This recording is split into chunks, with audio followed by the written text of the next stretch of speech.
What's up guys? Nandito na naman po ang inyong kabugnoy. Nagbabalik. Guys, ngayong po araw po ng Webes, nandito na naman po ang ating mga biyahero. Nagdatingan na naman po. Ang dumating na naman po ang biyahero natin ay wala hong iba kundi aring hong si Paring Ambo kung tawagin. At saka ho ari si Buspugo, ari hong taga San Pablong are. Si Marlon Aberion ho, kung tawagin daw ho ay Marlon Aberia. What? Yan ho, nagbabangkaan ho ng kaunti doon. Tapos doon ho sa anong yawn, ayan ho, si Burluloy at nakapisto ho diyan ho, naninigarilyo.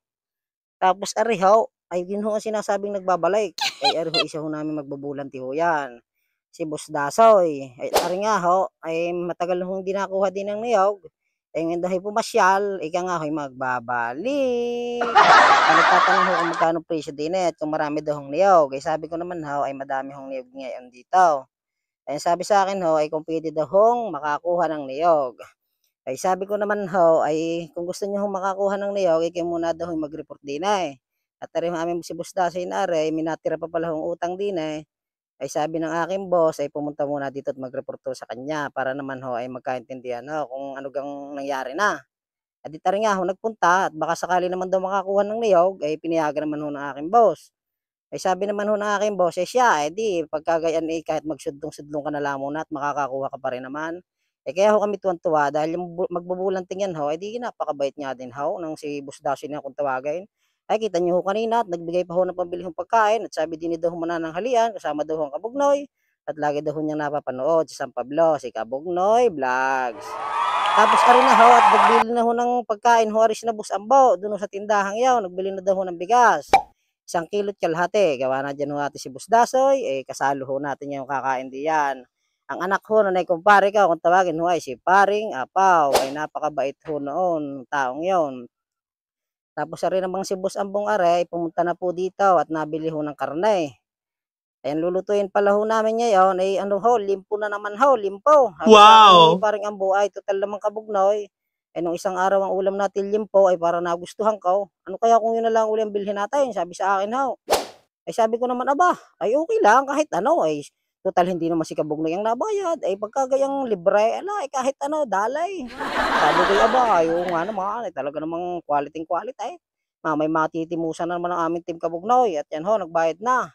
Ang halaga ho na yan yata ay di nasa 400 piso ho at nagbigay ho si Boss Dasoy eh. At medyo madami-dami ho kami ngayon. At sabi nga ay pagka gayong madami ay di masyang kainan na naman at nandito na naman po si Boss Ambaw kay Boss Dawain. Nabili na naman po ng panrikado, nagbili po diyan ng toyo, tapos may oyster sauce po, hindi po nawawala yan at yun pampasarap po ho natin sa ating lulutuing liempo. Inihaw na liempo, napakasarap po nan. Yes! Aba, ay talaga naman kumuha pa ng sili eh, hindi nga nakakalimutan na rin sa aking si Boss Ambo ang ating siling yan eh. At yan na may pampagana, di sausawan. Ang kasama ho ng pagbilay, ay ho si parang Julius at saka si Kuya Jason, na rin tatlo ho lagi ang tandem eh, ay ho kami isama eh. Minsan niya kami nagtatampo na eh, gusto lagi rin tatlo. What? Ay mukhang nagmerienda na naman kanina, ay naisahan na naman si Borluloy at saka si Kabugnoy. At tinitingnan na ho ni Boss Ambo kung magkano ho aring kanyang pinamiling are, pinakikwenta ho kay Dawen at nagbayad ho. Hindi ko lang alam mo kung magkano pinagbayaran, nagbili din ho diyan ng ano, sibuyas, kamatis, at lalagyan ho ng kalamansi at na may sausawan din ho natin yan. At yan naman ho, ang inyong Kabugnoy. Nagpunta na ho din sa gripo at naglilinis ho na rin timba at ari ho mamaya lalagyan na ho namin ng tubig. At diyan ho namin ilalagay mamaya yung panlagay ho namin do'n sa aming lulutuin sa bigas ho. Tapos sa ring nililinis ko naman hong are, eh di ko ho mamaya ilalagay yung ating liempo. Diyan natin pagsasama-samahin ho Ricardo at para ho lumasalasa. Kita niyo naman guys kung gaano kalinis ang aming paglalagyan. Baka sabihin niyo naman iburarahin yung Kabugnoy, abay hindi ho. Ang ano lang naman ho, pangit lang naman ho sa amin ang aming pangalan, Kabugnoy, pero napakalinis din naman ho namin pagdating ho sa mga gayang style nako, ay bawal ho pagka gayang madumi at baka mamaya naman ho tayong magkasakit na yan. Tapos nung ano naman ho, ay hindi na puno na nga ho yung tubig, eh di binubuhat ko na ho at si parang Julius naman ho, siya na ho nagbibideo sa akin.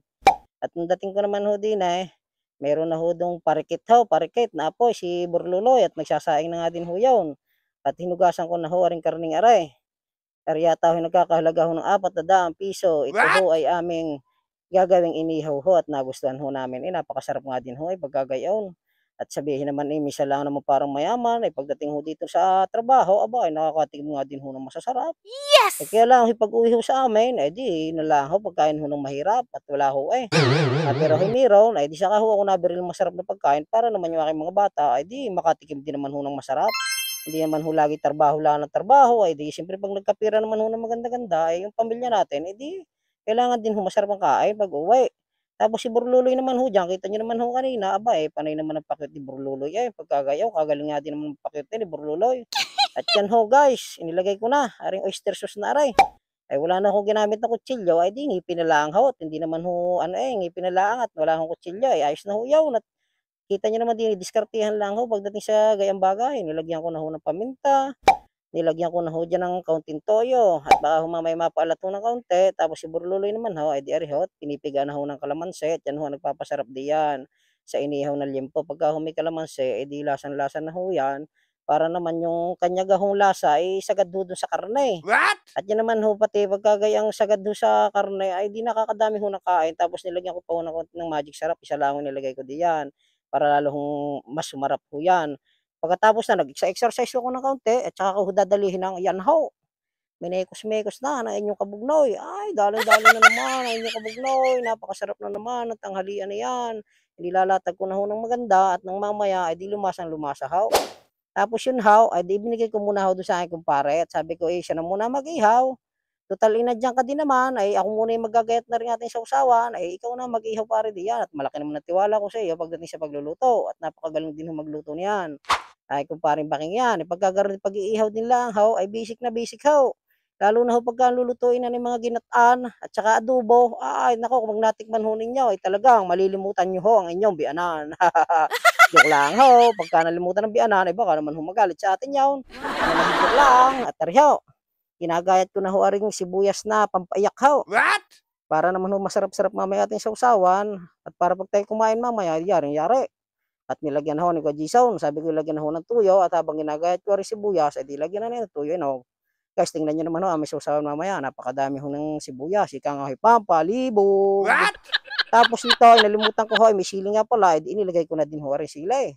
Na mamaya ay may nakagat-gat naman ho ng kaunti. Kita niyo naman guys, yung nag-uusok-usok na ho, talaga namang naglalaway na naman ang inyong kabugnoy. Sa mga nakakapanood diyan ay maglaway kayo. Joke lang, baka may pambili din kayo, ay di bumili na lang ho kayo. At ano naman inyong kabugnoy, ay pagka gano'n naman ho pagkain, naku ay ari naman ho laging libre laang. Gusto lang yung sa pagayong-gayaw ay libre ho yan. At sabi namin, ay tutal natapos na ho ako sa ginagawa daon, ay ari naman ho at magkakarga naman ho ng pambulante din kay Boss Ambo nang matapos na ho aray. Kakargahin ho namin din yung maliit, eh 1/6 piraso, aring batungol habang sila ay nagkukulitan daw, eh di kami muna yung nagkakarga. Tapos yung isa nating team kabugnaw, eh nandun ho't may dinidiskarga din ho daw, kaya ho kami dadalawa ngayon, nya papakita ho natin. Tapos nandun ho aming Busdasoy, nagbabalik, Busdasoy.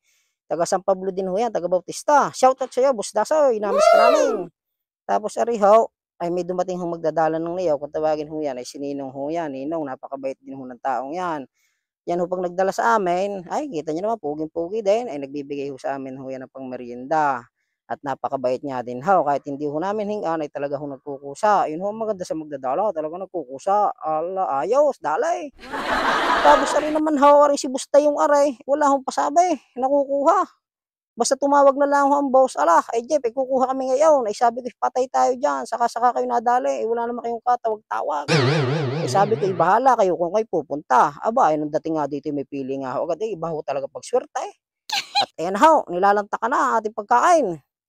Dumali na nga ho, tayo na pagkakasarap nga din pagka gaya naman limpo, eh, di aga-agawan ho. Kita niyo si Boss Dasoy, talagang daling-dali nga rin ho. Si Burluloy, aba, talaga naman kagaling nga ngumuya, kitang-kita ang bigote, talaga namang nalaro-laro nga din ng konti, eh. Ay kumpare naman, talagang naghahanap pa ng suka 'yan, eh, kasi wala nga yung suka. Ay ako hindi ho makita masyado sa video, ay alam niyo naman ang inyong kabugnoy, eh, maliit-liit ho, eh, dun ho napunta sa kabila, ay ang lalaki ho ng mga kasabay. Kami hong nakain diyan, kami yata ho diyan siyam, ay tige pagkakasarap po nung kahit pagkagayang agawan. Ika nga, eh, kahit ho kayo mahina kumain at 'pag napasama ho kayo sa team kabugnoy, ay ewan ko sa inyo 'pag binagalan ninyo. Tingnan ko naman kung may matira, kaya dapat pagka ganyan hong agawan, ay di dali. Ika nga ay, kailangang madaming makain natin diyan. Hindi diyan puwedeng pabagal-bagal dahil pagka pabagal-bagal kayo ay wala kayong aabutan, eh, di dahon na lang ang inyo. Yan nakita na inyong kabugnoy, oh, kita niyo naman, oh, talaga namang may pagpunas pa, oh. Talaga namang ika nga, eh, pagka ganyang kainan ang inyong kabugnoy, hindi niyo kayang talunin basta-basta, yan ay matiyaga din yan. Tapos yun naman ho si Bustayaw ay ayaw ho kumain kanina, ay inaalok ho namin kumain, abay ayaw ho kumain at siya daw ay busog na. Nung pagdating daw ho diyan ay napatigil daw sa restaurant, eh, di kumain na daw ho siya. At ang ginawa ho nagbigay na lang ho sa'min pambiling soft drinks at kami daw yung mag-soft drinks na lang. Eh, di ho kami tuwang-tuwa, ayan ho soft drinks ho, oh. Kita niyo naman guys, oh, naka-soft drinks pa. Tapos yung pinsan ko ho dun, eh, saka naman ho dumating, eh, di tapos na ho kami kumain, eh, di ang inabot na lang ho, eh, di yun ho dahon lang ho ng saging. Eh, paghakot ho namin diyan, eh, rin naman si Burlulay, pag busog pa ho, hahakot ho kami sa bureau, pagkakain ho namin, naku ay tulugin pala naman aray. Eh, di ang ginawa ko ho ng kaunti diyan, medyo hinagot-hagot ko ang takbo, para humagising yan, oo, kita niyo puging-pugi, napapamulat, ipinireno ko ho ng bigla, aba, ay pag hindi ka nagising niyan, eh, sasabihin ko na lang sa'yo, makikimagtanong, nasaan na ka tayo, bakit ay nasa langit na? Ay hindi, magaling magmaneho inyong kabugnaw, ay practice din naman sa tatlong dilim. Tapos sabi ng kumpare ko, ay malapit na ho kami dun sa aming hahakutan na nagkita ho din na tindahan. Ang sabi, itabi ko muna daw ho diyan at sila daw ay bibili diyan ng ika nga mangunguya, tsaka o kay sigarilyo, at kailangan daw ho niya ng pampausok at bagong kain ho, eh, kailangan ho namin humapit ho paghakot. At ngayon ay mag-aalas-2 na ho ng tanghali, kainitan-kainitan, baka humamutok yung niyog namin ho sa bureau. Dapat ho'y kanina pang umaga namin hinakot yun, ang problema ho kanina, aring elf ho namin may karga ho kaninang niyog, eh, dinala pa ho sa pabrika. Pagdating naman ho ng pabrika ay natambak ho ang papa, hindi naman ho puwedeng ano, diskargahin ho agad, gawa ho pagdating ho sa pabrika yun ho'y pilay-pila, hindi ho puwede dun ng lagi kayong mauuna, bawal ho, eh, kailangan ho talaga pumila, eh, di inintay pa ho namin aring elf. Kaya ho inabot ho kami ng init na yan, yan ho at hahapitin na nga ho namin yan at sabi ko nga sa dalawa kong kasama, "Ay Borluloy, parang Julio, si-happy tayo at ako'y may susunduin pa mamayang estudyante. Ang labas mamaya no'y 3:30 ngayon ay 2:00 ng mahigit, ay baka mamaya, eh, hindi umabot." Kita niyo naman guys, ang kinarga ho namin yan ay 5,000 piraso. Baka natapos ho kami diyan, eh, baka wala pa ho kami isang oras nagkarga ng guys, hindi sa pagbibiro, baka mga 46 minutes ho, hinapit ho namin yan. At sabi ko nga, "Hoy, wala akong susundo mamaya, ay labasan na ho mamaya sa school, ay baka mamaya maghintay ho yung mga sa akin, ay matagalan ho." Ay sabi ko, "Ala, di atak na, dali na dali, eh, kahit yan ay kami nagbibilang na yan." Ay sabi ko, eh, "Dahan-dahan lamang sa bilang at baka na may malitaw, kaya ang ating hagis, eh, di tamang-tama lamang." Tapos yan guys, eh, di yan ho, naikarga na namin, talaga namang pagkakapagod nga din ho guys, eh. Ay guys, eh, hanggang dito na lang po aking video. Sana po inyong nagustuhan. At kung inyo pong nagustuhan, paki-follow, like, and share naman po. Paalam!